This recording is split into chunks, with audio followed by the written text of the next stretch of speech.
포항에 살고 있는 김은주 씨는 61살입니다. 그녀의 손등에는 세월이 새겨져 있었고 허리는 30년 넘게 가족을 먹여 살리느라 조금씩 굽어 있었습니다. 하지만 그녀는 단 한 번도 후회한 적이 없었어요. 남편 최강호 씨를 믿었으니까요. 강호 씨는 65, 은퇴한 소방관이었습니다. 불길 속으로 뛰어들어 사람을 구해내던 사람이었지요. 은주 씨에게 그는 언제나 든든한 방패였고 그녀가 세상을 살아가는 이유였습니다. 아이 둘을 키우면서 그녀는 밤낮으로 일했고 남편은 현장에서 목숨을 걸었으며 그렇게 이들은 평범하지만 단단한 삶을 쌓아 올렸습니다. 그러던 어느 가을날이었습니다. 남편이 거실 소파에 앉아 멍하니 창밖을 보고 있었어요. 은주 씨는 그의 옆에 앉아 따뜻한 차를 건넸고 강호 씨는 잠시 망설이더니 입을 열었습니다. 여보, 별장에 가자. 단풍도 볼 겸. 은주 씨는 잠시 놀랐습니다. 강호 씨는 평소 별장에 가자는 말을 거의 하지 않는 사람이었거든요. 몇 년 전 은퇴 기념으로 산속에 작은 별장을 마련했지만 막상 가본 건 손에 꼽을 정도였습니다. 그런 남편이 먼저 여행을 제안하다니 조금 의외였지만 나쁘지 않았어요. 그래요, 좋아요. 요즘 당신 기분도 안 좋아 보였는데 기분 전환 좀 하고 와요. 남편은 고개를 끄덕였습니다. 하지만 그의 눈빛 어딘가에 은주 씨가 알아채지 못한 무언가가 스쳐 지나갔습니다. 그건 결심이었을까요? 아니면 죄책감이었을까요? 어쩌면 둘 다였을지도 모릅니다. 이틀 후 두 사람은 차에 짐을 실었습니다. 강호 씨는 평소보다 말이 적었고 운전하면서도 자꾸 핸드폰을 확인했어요. 은주 씨는 그저 남편이 피곤한가 보다 생각했습니다. 고속도로를 빠져나와 산길로 접어들자 단풍이 붉게 물들어 있었고 공기는 차갑고 맑았습니다. 날씨 정말 좋네요. 은주 씨가 말했지만 남편은 짧게 대답만 했습니다.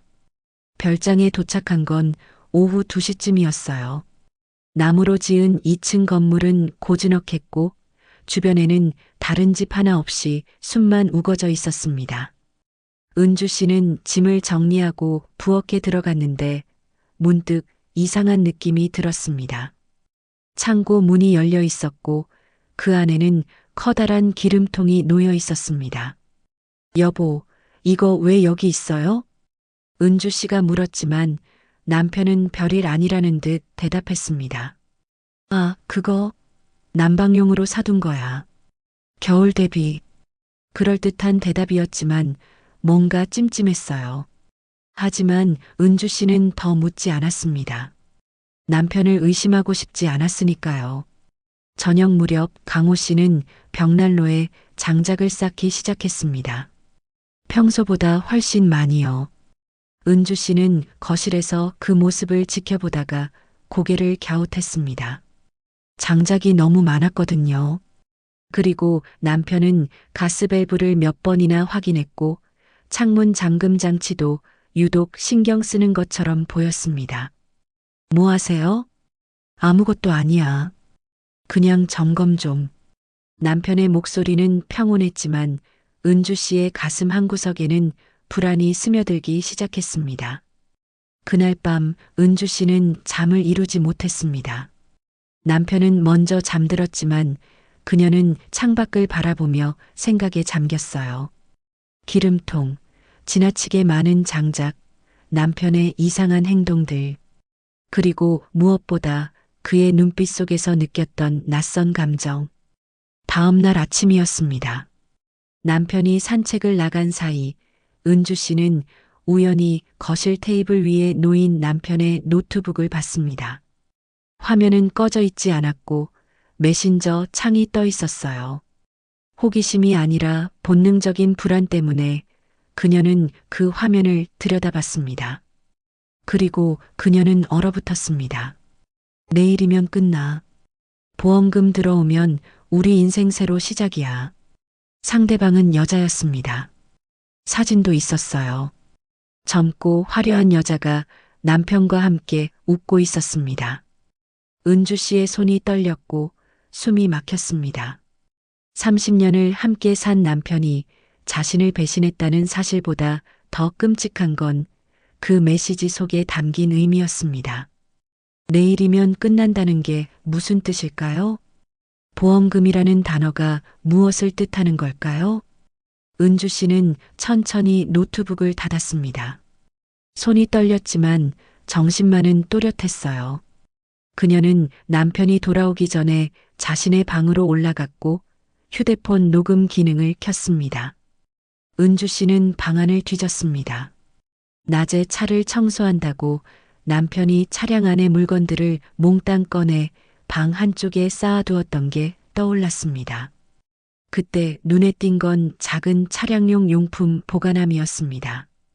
덮개를 열자 거기엔 비상용 해머가 들어 있었죠. 사고가 나면 창문을 깨고 벨트를 자를 수 있도록 만든 빨간 손잡이의 차량용 비상 망치였습니다. 은주는 그것을 꽉 움켜쥐고 이불 밑에 숨겼습니다. 손에 쥔 무게가 묘하게 든든했습니다. 그리고 거울 앞에 섰어요. 주름진 얼굴, 희끗한 머리, 굽은 허리. 하지만 그녀의 눈빛만은 살아 있었습니다. 아직 안 죽었어. 그녀는 나지막이 중얼거렸습니다. 그리고 그날 밤 정말로 불길이 타오르기 시작했습니다. 이 이야기는 제가 라디오 DJ로 일할 때 들었던 실화 사연을 바탕으로 각색한 것입니다. 혹시 지금 여러분은 어디에서 제 이야기를 듣고 계신가요? 집, 카페, 혹은 버스 아닐까요? 댓글로 남겨주시면 소중히 읽고 답변 드리겠습니다.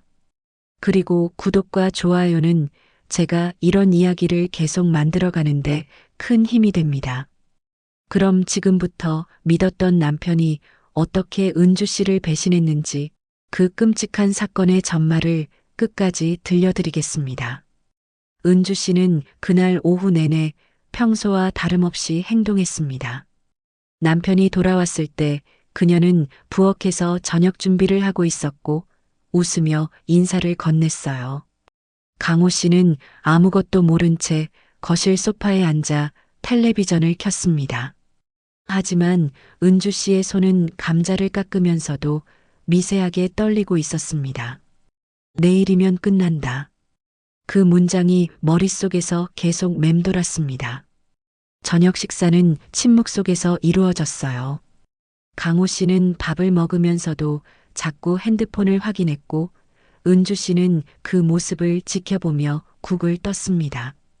평소 같으면 핸드폰 좀 그만 보라고 잔소리했을 텐데 오늘은 아무 말도 하지 않았습니다. 맛있어요? 은주 씨가 물었고 남편은 고개를 끄덕이며 짧게 대답했습니다. 식사를 마친 뒤 강호 씨는 다시 벽난로 앞으로 갔습니다. 장작을 더 쌓았어요. 어제보다 더 많이, 더 빽빽하게요. 은주 씨는 설거지를 하면서 남편의 뒷모습을 바라봤습니다. 그의 어깨는 넓었고 등은 여전히 탄탄해 보였지만 지금 그 모습이 낯설게만 느껴졌습니다. 장작이 너무 많은 것 같은데요. 은주 씨가 조심스럽게 말했지만 남편은 돌아보지도 않은 채 대답했습니다. 산속이라 추우니까 많이 준비해야지. 그 목소리는 평온했습니다. 너무나도 평온해서 오히려 더 섬뜩했어요. 밤이 깊어갔습니다. 강호 씨는 먼저 씻고 침실로 들어갔고 은주 씨는 거실에 혼자 남았습니다. 그녀는 소파에 앉아 남편의 노트북을 다시 열었어요. 손이 떨렸지만 이번에는 더 깊이 파고들었습니다. 메신저 기록을 위로 올렸습니다. 3달 전부터 시작된 대화였어요. 처음에는 단순한 안부였지만 점점 내용이 노골적으로 변했습니다. 여자의 이름은 민서였고 나이는 35이었습니다. 은주 씨보다 26살이나 어렸지요. 대화 내용은 점점 구체적이었습니다. 보험 이야기가 나왔고 별장 이야기가 나왔으며 심지어 사고처럼 보이게 해야 한다는 문장도 있었습니다. 은주 씨의 심장이 쿵쿵 뛰었고 입이 바짝 말랐습니다. 그리고 사진들이 있었습니다. 남편과 그 여자가 함께 찍은 사진들이요. 호텔 로비, 레스토랑, 바닷가. 은주 씨가 집에서 밥을 하고 빨래를 널던 그 시간에 남편은 다른 여자와 웃고 있었습니다. 은주 씨는 노트북을 조용히 닫았습니다. 울음이 나올 것 같았지만 참았어요. 지금 울면 안 됐습니다. 지금은 정신을 똑바로 차려야 했으니까요. 그녀는 자신의 핸드폰을 꺼내 남편의 노트북 화면을 사진으로 찍었습니다. 증거를 남겨야 했어요. 모든 대화 내용을 찍었습니다. 그리고 은주 씨는 보험 이야기가 신경 쓰여 자신의 이메일을 확인했습니다. 평소 남편이 보험 관련 서류를 관리했기 때문에 그녀는 자세히 알지 못했어요. 하지만 오늘은 달랐습니다.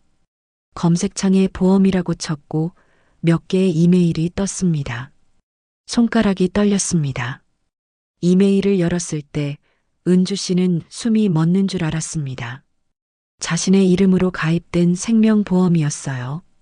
가입 금액은 10억 원이 넘었고 수익자는 남편 최강호였습니다. 가입 날짜는 석 달 전이었고 서명란에는 자신의 이름이 적혀 있었습니다. 하지만 은주 씨는 이 보험에 가입한 적이 없었습니다. 서명도 한 적이 없었어요. 위조야. 은주 씨는 나지막이 중얼거렸습니다. 손이 덜덜 떨렸고 온몸에 소름이 돋았습니다. 남편이 자신의 서명을 위조해 거액의 보험에 가입했고 그걸 받기 위해 자신을 죽이려 한다는 사실을 이제야 깨달은 겁니다. 내일이면 끝난다. 그 말의 의미가 이제야 완전히 이해됐습니다. 은주 씨는 이메일 화면을 캡처했습니다. 그리고 자신의 클라우드 저장소에 모든 증거 사진을 올렸어요. 혹시 모를 상황에 대비해서였습니다. 핸드폰이 망가져도 증거는 남아 있어야 했으니까요. 그때였습니다. 침실에서 발소리가 들렸어요. 은주 씨는 재빨리 노트북을 닫고 소파에 기댄 채 눈을 감았습니다. 강호 씨가 거실로 나왔고 그녀를 잠시 내려다봤습니다. 여보, 거기서 자면 감기 걸려. 목소리는 다정했습니다. 마치 여전히 자신을 사랑하는 남편처럼요. 은주 씨는 천천히 눈을 뜨고 일어났습니다. 남편의 얼굴을 올려다봤고 그는 미소를 지었습니다. 그 미소가 이제는 너무나도 차갑게 느껴졌습니다. 올라갈게요. 은주 씨는 남편을 스쳐 지나가며 계단을 올랐습니다. 강호 씨는 그녀의 뒷모습을 지켜보다가 노트북 쪽으로 시선을 돌렸어요. 잠시 뭔가 확인하듯 노트북을 열었지만 아무 이상이 없자 다시 닫았습니다. 은주 씨는 침실 문을 닫고 침대에 앉았습니다. 가슴이 터질 것처럼 뛰었고 손은 여전히 떨렸어요. 하지만 머릿속은 차갑게 돌아가고 있었습니다. 그녀는 이불 밑에 숨겨둔 비상망치를 만졌고 핸드폰 녹음 기능이 켜져 있는지 다시 한번 확인했습니다. 살아야 해. 은주 씨는 스스로에게 다짐했습니다. 30년을 함께 살았던 남편이 자신을 죽이려 한다는 사실이 믿기지 않았지만 증거는 명확했어요. 이제 선택은 하나였습니다. 살아남아서 진실을 밝혀내는 것. 새벽 2시 은주 씨는 창밖을 바라봤습니다. 숲은 고요했고 달빛만이 나무 사이로 스며들고 있었어요. 하지만 그 고요함 속에서 그녀는 다가올 위험을 느낄 수 있었습니다. 다음 날은 이상할 정도로 평온했습니다. 남편은 아침을 먹으며 날씨 이야기를 꺼냈고 은주 씨는 고개를 끄덕이며 대답했어요. 마치 아무 일도 없는 것처럼 평범한 부부처럼요. 하지만 두 사람 모두 알고 있었습니다. 오늘 밤이 마지막이 될 거라는 걸. 오전 내내 강호 씨는 밖에서 무언가를 정리했습니다. 은주 씨는 창문 너머로 그를 지켜봤어요. 남편은 차 트렁크를 열었다 닫았다 반복했고 뭔가를 별장 뒤편으로 옮기는 것 같았습니다. 은주 씨는 2층 창문의 잠금 장치를 확인했고 비상망치가 여전히 이불 밑에 있는지 다시 한번 만져봤습니다. 점심은 간단히 해결했습니다. 남편은 거의 먹지 않았고 은주 씨도 목구멍으로 음식이 넘어가지 않았어요. 두 사람은 마주 앉아 있었지만 서로 눈을 마주치지 않았습니다. 시계 초침 소리만이 거실에 울렸고 시간은 천천히 흘러갔습니다. 오후 4시쯤 은주 씨는 산책을 나간다고 말했습니다. 강호 씨는 고개를 끄덕였지만 그의 눈빛은 경계하고 있었어요. 은주 씨는 별장 주변을 천천히 걸었습니다. 도망칠 곳을 찾는 게 아니었어요. 이미 알고 있었으니까요. 이 깊은 산 속에서 별장 외에는 아무것도 없다는 걸. 가장 가까운 민가까지도 3km는 좋게 떨어져 있었습니다. 핸드폰 신호는 간신히 한 칸 잡혔고 밤이 되면 아예 터지지 않았어요. 은주 씨는 산길을 내려다보다가 천천히 별장으로 돌아왔습니다. 강호 씨는 거실에서 그녀를 기다리고 있었고 그녀가 들어서자 문을 닫았습니다. 저녁 6시 해가 지기 시작했습니다. 강호 씨는 다시 벽난로 앞으로 갔습니다. 장작에 불을 붙였고 불길이 타오르기 시작했어요. 은주 씨는 부엌에서 그 모습을 지켜보며 설거지를 했습니다. 손은 움직이고 있었지만 온 신경은 남편에게 집중되어 있었습니다. 8시가 되자 강호 씨가 입을 열었습니다. 일찍 자. 오늘 피곤해 보여. 목소리는 여전히 다정했습니다. 은주 씨는 고개를 끄덕이고 계단을 올랐어요. 뒤돌아보니 남편이 그녀를 바라보고 있었습니다. 그의 눈빛 속에서 은주 씨는 결심을 읽었습니다. 오늘 밤이구나. 침실 문을 닫고 은주 씨는 침대에 앉았습니다.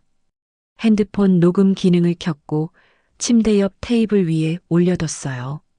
그리고 비상망치를 이불 밑에서 꺼내 베개 아래에 숨겼습니다. 옷은 벗지 않았어요. 신발도 침대 바로 옆에 놓아뒀습니다. 9시 집안이 조용해졌습니다. 은주 씨는 이불을 덮고 누웠지만 잠들지 않았어요. 눈을 감은 채 귀를 기울였습니다. 아래층에서 작은 소리들이 들려왔어요. 무언가를 옮기는 소리, 액체를 따르는 소리, 그리고 문을 여닫는 소리. 10시 계단을 올라오는 발소리가 들렸습니다. 은주 씨는 숨을 죽였습니다. 발소리는 침실 문 앞에서 멈췄고 손잡이가 천천히 돌아갔어요. 문이 열렸고 은주 씨는 눈을 감은 채 규칙적으로 숨을 쉬었습니다. 자는 척이었습니다. 강호 씨가 안으로 들어왔습니다. 한참 동안 그는 침대 옆에 서서 아내를 내려다봤어요. 은주 씨는 눈꺼풀 너머로 그의 실루엣을 느낄 수 있었습니다.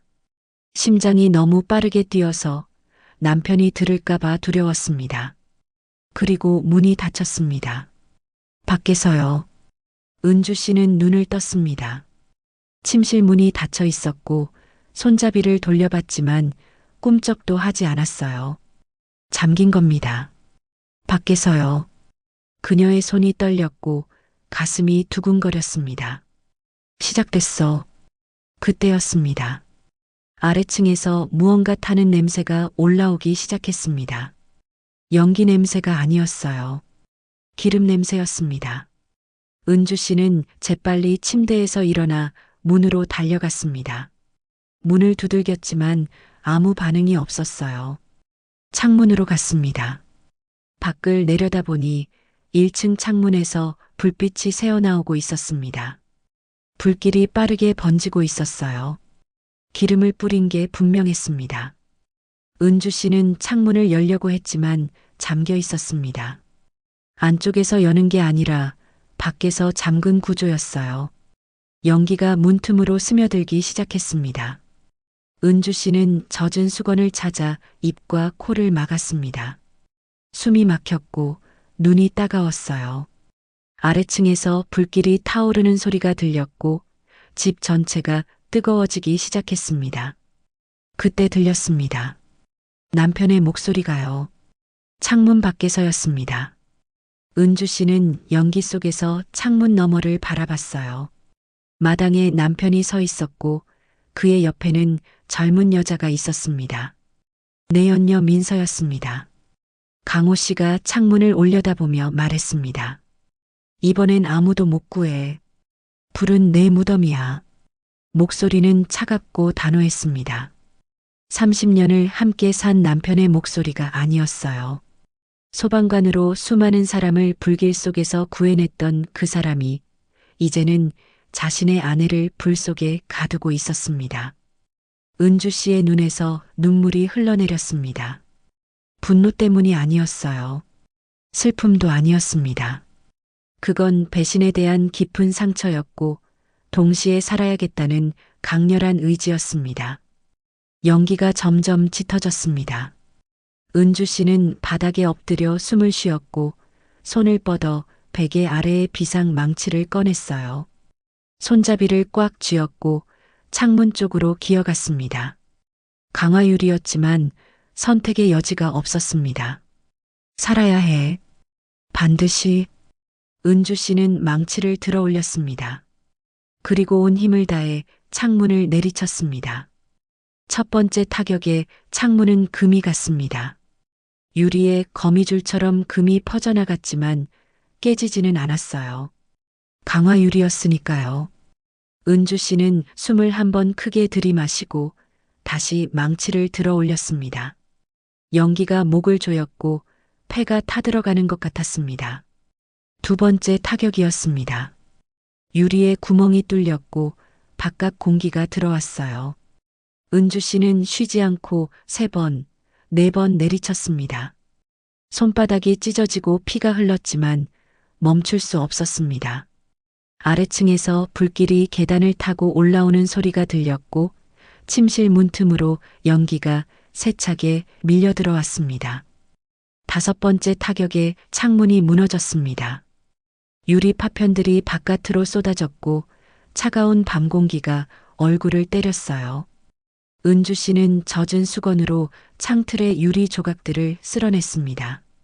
손이 베었지만 신경 쓸 겨를이 없었어요. 아래를 내려다봤습니다. 2층 높이였습니다. 약 4m 정도요. 뛰어내리면 다칠 게 분명했지만 이대로 있으면 죽었습니다. 선택의 여지가 없었어요. 은주 씨는 핸드폰을 주머니에 넣었습니다. 그리고 창틀을 붙잡고 몸을 밖으로 내밀었어요. 뜨거운 불길이 등 뒤에서 방문을 타고 번지고 있었고 침실 전체가 순식간에 불바다가 되고 있었습니다. 더 이상 망설일 시간이 없었습니다. 은주 씨는 눈을 감고 뛰어내렸습니다. 몸이 허공에 떴고 시간이 멈춘 것처럼 느껴졌어요. 그리고 땅에 부딪혔습니다. 왼쪽 발목에 날카로운 통증이 퍼졌고 어깨가 땅에 부딪히며 숨이 막혔습니다. 은주 씨는 잠시 움직일 수 없었어요. 하지만 살아 있었습니다. 그녀는 이를 악물고 일어났습니다. 발목이 끊어질 듯 아팠고 몸 곳곳에서 피가 흘렀어요. 하지만 다리는 움직였고 숨은 쉬어졌습니다. 은주 씨는 비틀거리며 집 앞쪽으로 걸어갔습니다. 그리고 그들을 봤습니다. 마당에 강호 씨와 민서가 서 있었어요. 두 사람은 불타는 별장을 바라보며 서로의 손을 잡고 있었습니다. 민서는 웃고 있었고 강호 씨는 담배를 피우고 있었습니다. 마치 캠프파이어를 구경하는 것처럼요. 은주 씨가 모습을 드러내자 두 사람은 얼어붙었습니다. 강호 씨의 입에 물린 담배가 떨어졌고 민서는 비명을 질렀어요. 은주 씨는 피투성이가 된 채로 절뚝거리며 그들 앞으로 걸어갔습니다. 머리카락은 그을렸고 얼굴에는 그을음이 묻어 있었으며 손과 팔에서는 피가 흘러내렸습니다. 하지만 그녀는 살아 있었습니다. 강호 씨가 뒤로 물러섰습니다. 그의 얼굴에는 공포가 서려 있었어요. 마치 죽은 사람이 다시 살아난 것처럼요. 민서는 비틀거리며 차 쪽으로 도망치려 했지만 은주 씨가 입을 열었습니다. 미안하지만 난 아직 안 죽었어. 목소리는 쉬었지만 단호했습니다. 은주 씨는 주머니에서 핸드폰을 꺼냈어요. 화면은 깨져 있었지만 작동했습니다. 녹음이 계속되고 있었고 모든 대화가 저장되어 있었어요. 남편이 창밖에서 했던 말, 이번엔 아무도 못 구해. 불은 내 무덤이야라는 그 말까지요. 강호 씨가 다가오려 했습니다. 하지만 은주 씨는 손을 들어 그를 제지했어요. 그녀의 눈빛은 차갑고 단단했습니다. 30년을 함께 산 남편이었지만 이제 더 이상 아니었어요. 그는 자신을 죽이려 한 살인자였고 그녀는 생존자였습니다. 은주 씨는 돌아섰습니다. 산길을 따라 절뚝거리며 걷기 시작했어요. 강호 씨가 뒤에서 뭐라고 소리쳤지만 듣지 않았습니다. 민서가 울부짖는 소리도 들렸지만 상관없었어요. 은주 씨는 오직 앞만 보고 걸었습니다. 30분을 걸었습니다.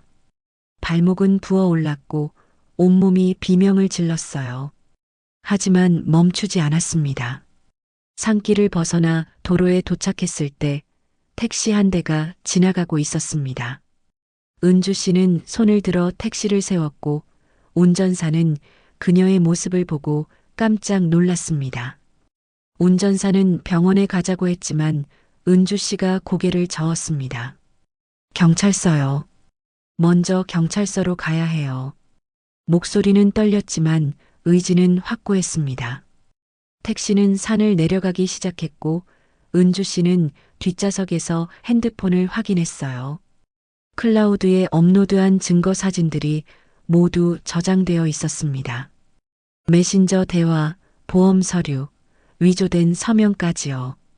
모든 증거가 남아 있었습니다. 1시간 후 택시는 경찰서 앞에 섰습니다.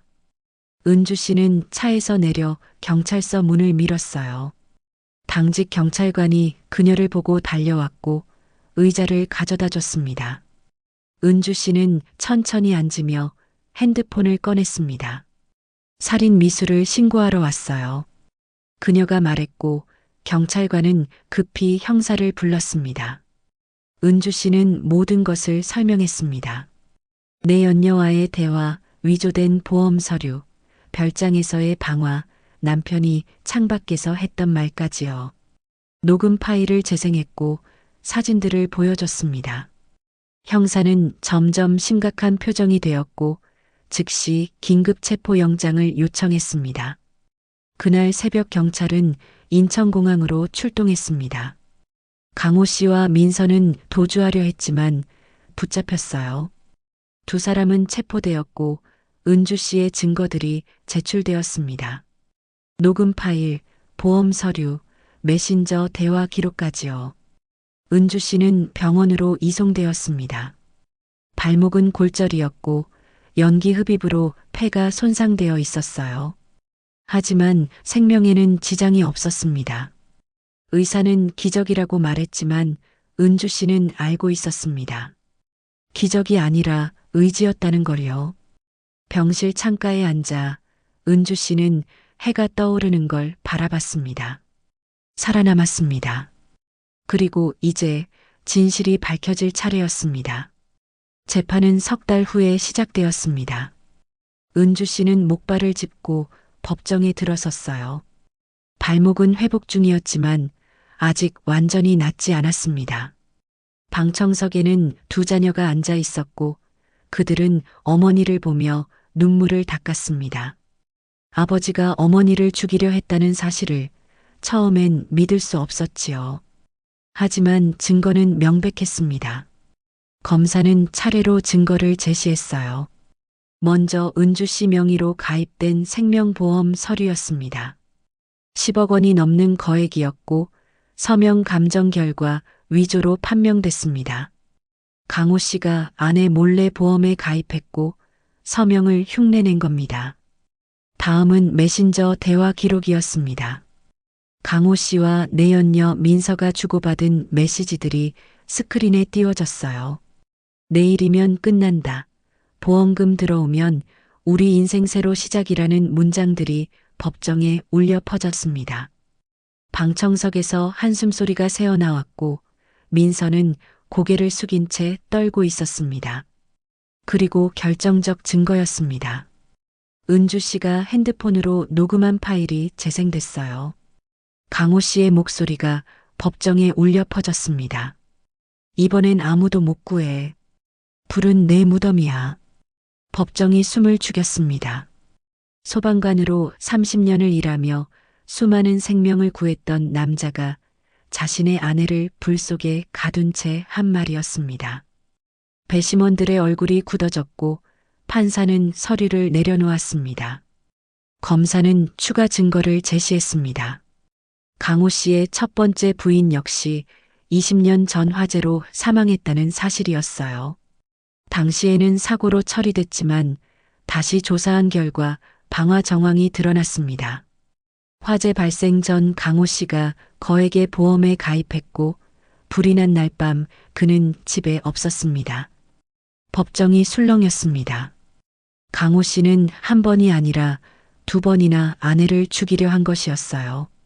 첫 번째는 성공했고 두 번째는 실패했습니다.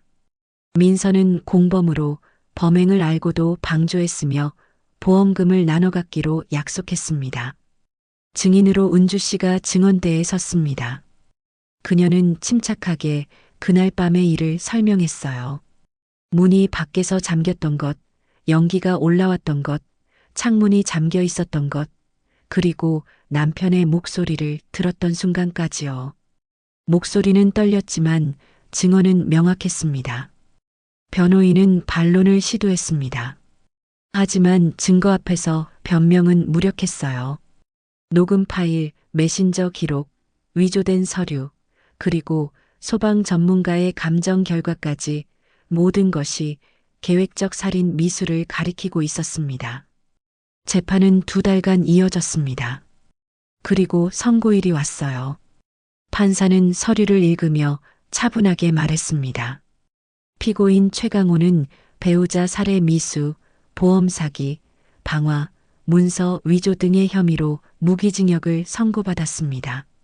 공범 민서는 방조 및 공모 혐의로 징역 12년을 선고받았어요. 법정은 조용했고 강호 씨는 고개를 떨구었습니다. 은주 씨는 방청석에서 그 모습을 지켜봤습니다. 슬프지 않았어요. 분노도 없었습니다. 그저 텅 빈 느낌이었습니다. 30년을 함께 산 사람이 이제는 교도소로 가는 죄수가 되었으니까요. 하지만 동시에 해방감도 느꼈습니다. 재판이 끝난 후 은주 씨는 자녀들과 함께 법원을 나섰습니다. 아들이 어머니의 손을 잡았고 딸이 우산을 받쳐줬어요. 바깥은 비가 내리고 있었지만 공기는 맑았습니다. 은주 씨는 깊이 숨을 들이마셨고 자녀들은 그런 어머니를 조용히 지켜봤습니다. 보험금은 모두 환수되었고 위조로 가입된 보험은 취소됐습니다. 은주 씨는 집을 정리했어요. 강호 씨와 함께 살던 집은 팔았고 그 돈으로 바닷가 작은 마을로 이사했습니다. 자녀들은 처음에 걱정했지만 은주 씨는 괜찮다고 말했습니다. 혼자서도 충분히 살 수 있다고요. 새 집은 작았지만 따뜻했습니다. 창밖으로 바다가 보였고 아침마다 갈매기 소리가 들렸어요. 은주 씨는 매일 아침 산책을 나갔고 이웃들과 인사를 나눴습니다. 동네 할머니는 반찬을 나눠줬고 옆집 아주머니는 함께 시장에 가자고 했습니다. 그리고 작은 카페를 열었습니다. 카페 이름은 새벽이었습니다. 가장 어두운 시간이 지나고 찾아오는 빛이라는 의미였어요. 은주 씨는 직접 커피를 내렸고 손님들과 이야기를 나눴습니다. 손님들은 그녀의 미소가 따뜻하다고 말했고 은주 씨는 고개를 끄덕였습니다. 어느 봄날 오후였습니다. 카페에는 단골 손님 몇 명이 앉아 있었어요. 노부부는 창가 자리에서 차를 마시고 있었고 학생은 조용히 책을 읽고 있었습니다. 은주 씨는 카운터에서 컵을 닦으며 그들을 바라봤습니다. 평범한 일상이었습니다. 하지만 그 평범함이 은주 씨에게는 가장 소중한 것이었어요. 누군가를 의심하지 않아도 되는 일상, 두려움 없이 잠들 수 있는 밤, 아침에 눈을 떴을 때 살아있다는 것에 감사할 수 있는 하루. 저녁 무렵 은주 씨는 카페 문을 닫고 바닷가로 나갔습니다. 석양이 수평선 너머로 지고 있었고 바람이 머리카락을 흩날렸어요. 그녀는 모래사장에 앉아 파도 소리를 들었습니다. 파도는 밀려왔다 밀려가기를 반복했고 그 소리는 마음을 차분하게 만들었습니다. 핸드폰이 울렸습니다. 딸에게서 온 메시지였어요. 엄마, 이번 주말에 갈게요. 조카도 데려갈게요라고 적혀 있었습니다. 은주 씨는 미소를 지으며 답장을 보냈습니다. 좋다고 맛있는 거 해놓겠다고요. 은주 씨는 핸드폰을 내려놓고 다시 바다를 바라봤습니다. 주름진 손을 펴서 햇살에 비춰봤어요.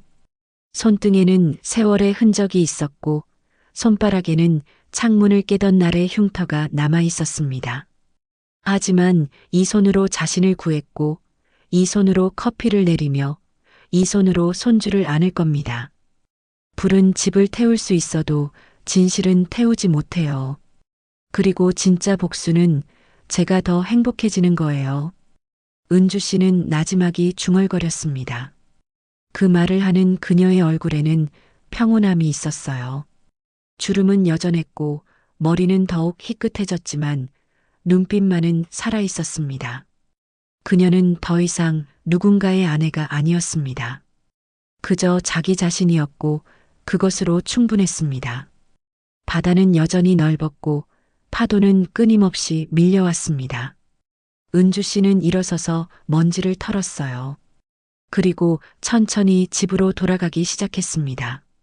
절뚝거림은 많이 나아졌지만 완전히 사라지지는 않았습니다. 하지만 괜찮았어요. 그 절뚝거림은 살아남은 증거였으니까요. 집으로 가는 길, 은주 씨는 가로등 아래를 걸었습니다. 그림자가 길게 늘어졌고 바람이 옷자락을 흔들었어요. 멀리서 카페의 간판이 보였고 새벽이라는 글자가 은은하게 빛나고 있었습니다. 살아남았고 이겨냈고 이제는 행복했습니다.